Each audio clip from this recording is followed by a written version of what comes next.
যতই বিরিয়ানি খাও, মাছ মাংস খাও, কমফর্ট ফুড কিন্তু ডাল ভাত, আলু ভাজা, আলু সিদ্ধ বা পান্তা ভাত। তোমাদের কোনটা? তো সেদিনকে তোমাদের দাদার ইচ্ছা হয়েছিল পান্তা ভাত খাবে।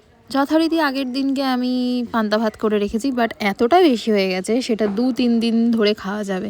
তো এই যে ডাল পোড়া করেছি, এর সাথে আরও অনেক কিছু ছিল।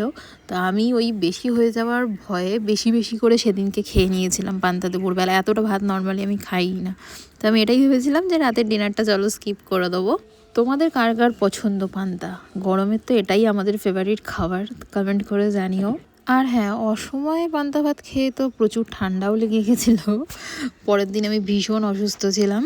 আর তার আগের দিন গেছিলাম দাদা বৌদিতে, তো সেখান থেকে বিরিয়ানি খেতে পারিনি, কিছুটা পার্সেল করে নিয়ে চলে এসেছিলাম। বর এসে অফিসের কাজে বসেছে, তো ওই বিরিয়ানিটা সার্ভ করে দিল।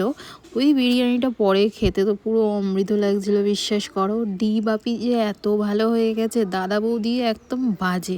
তোমাদের কার কার কোন বিরিয়ানিটা ভালো লাগে, ডি বাপি না দাদা বৌদি? কমেন্ট করে জানিও। বাই।